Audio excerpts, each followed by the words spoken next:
Hello friends, welcome once again to Andy Tech Cyber channel. So on this channel, as you already know, it's all about creating security awareness, cyber security awareness, because day in, day out, unfortunately due to ignorance, people have their data being stolen, people get their computers being hacked, and it's quite unfortunate. And so personally, I want to dedicate my time in this channel to educate the public out there, so that we can be security conscious whenever we try to access, the computer, the internet. We will be very much careful, So for today, before I talk about today's video, I would want to ask that you subscribe to my channel and also kindly like my videos and then share, so that I can reach a lot of people and then educate them on the cyber security awareness, right? So for today, I'm gonna talk about impersonating attack in cyber security. Now, this is something that's really rampant, and personally, I've had an experience. So before I even talk about what that is, I'm gonna share my experience, and then from there, I'll talk about what it is and how we can prevent or protect ourselves from that. Now, in cybersecurity, right, there's something called social engineering. So when we say social engineering, it's when a hacker or a bad actor, find deceptive ways and means to manipulate an individual to release a confidential or a private information out there. That's what we term as a social engineering.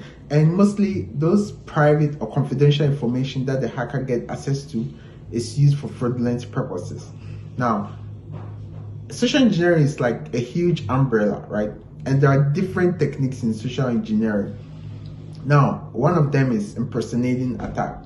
Now, when we say impersonate, what that means is when someone, pretends to be who he or she isn't, right? Just to find a way to fish out some information from you. For instance, let's say you're working in an office, and then your IT team, or let's say your manager comes to you and asks you for sensitive information about the organization. You willingly give that out. Why? Because the person is your manager, and so when you give that information out, the person, it's not a problem, it's nothing wrong. But when we say impersonating, let's say you're there, you receive a call, and then someone pretends to be your manager when that person isn't, so the person will do that just to find a way to fish out or to get that information from you. Now, hackers mostly, right, pretend to be who they are not, just to be able to gain some trust between you and them. So once the trust is established, then you can provide any information they need. Now, let me share my experience. When I came to the United States, that was like almost 2 years ago. That's 2022. I remember I was working on my computer because I had started my education, and then I accessed a website. Now, immediately I clicked on the website, I saw an interface. It just covered my screen, and it came with a very much loud noise, and it was like, alert, alert, someone is trying to access your computer. I became scared.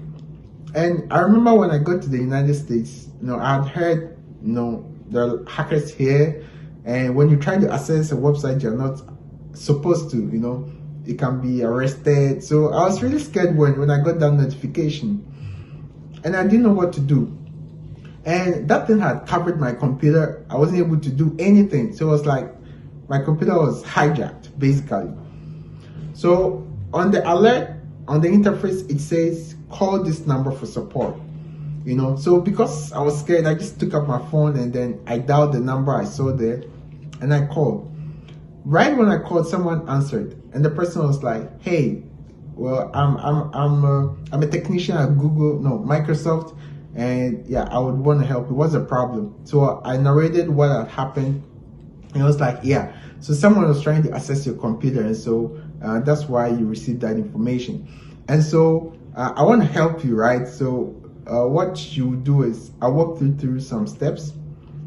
Do what I tell you to do. So once you do that, then I can personally help you to eliminate what has happened.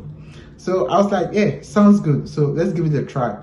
Now the man was like, okay, so enter this command. I did it. I was like, okay, have you been able to do it? I was like, yeah. Then the next thing was like, okay, so I'm going to give you software, open a browser. And before I continue, already I said I wasn't able to do anything on the computer, but now I was able to go to the browser, open the browser and all that. But yeah, I was scared and I didn't have that security mindset at that time. So I didn't really think about what I was doing. I was just hoping this thing can just clear off and then I can be free. And so he was like, open the browser. I did. Then he told me to install a software. So I did, right? I installed the software. I went to a website and then I installed the software. Now he was like, okay, now install the software, download and install. And then after installing, open it. So I did all that. And then the software opened. And when the software opened, I saw a password and then an ID. So the guy was like, okay, so what I want you to do right now is, you see that user ID and then the password? I was like, yeah, I do see it. I was like, okay, now I want you to tell me the user ID and then the password. Now, I have a tech background. I've worked as a software engineer for like 1 year. And I knew there is a way someone can remotely operate your computer. For example, there is a software called TeamViewer. So for TeamViewer, I can be in the United States, someone can be in Ghana. And with the help of TeamViewer, I can work on the person's computer for him or her. And I know how that works. And so upon second thought, I realized, no, this software the guy told me to install, I think it works like a TeamViewer. So that was when I started asking myself questions. Hey, at first you were not able to operate the computer. You're not able to open any software, but now you can open a browser and all that. So you have to, hey, think twice. It looks like the person is trying to get access to your computer. So once, I came back to my senses, I just hung up the call because I realized, this guy is trying to manipulate me. And fast forward, the noise I had heard earlier had stopped. So it meant it wasn't something dangerous. It was just, a deceptive thing they had done on the website. So long story short, I ended up the call. The person kept on calling me. So I was like, hey, I needed help and I feel I don't need the help anymore. So why do you have to call me? So that meant the person thought, hey, I've been able to get this guy. But yeah, thank God I came back to my senses. Now, I wanted to talk about this because it's something many people face, right? This is something almost every day, the hackers do, just for you to be able to release some information or to be able to, for them to be able to get access to your computer. Now, one thing sometimes they do is you can receive a call, like a spam call. And in the call, the person can pretend to be your manager, can pretend to be your friend, or sometimes they even pretend to be like from an organization. And they'll try to establish some trust, between you and them. But hey, the advice is when you pick up a call, you don't know the person, right? And the person is trying to gather some information, hang up. Now, what happened to me can happen to you. Sometimes what they do is on the website, they can install something on it, right? And so, yeah, with the help of JavaScript, they can do something like that. So when you click on the link, what will happen is you see that red danger thing that's gonna scare you. That's how they operate. They'll bring up something that's gonna, like scare you. When it happens, calm down. Don't call any number they provide. They will find a way to steal your data. They will find a way to get access to your computer, right? So don't call. One way to prevent all these stuff is to make sure you install anti-malware, softwares, antivirus softwares, so that even when you try to access a website that is fraudulent or a website that contains malware, that anti-malware software can block it. We have to stay secure over the internet because it's really dangerous.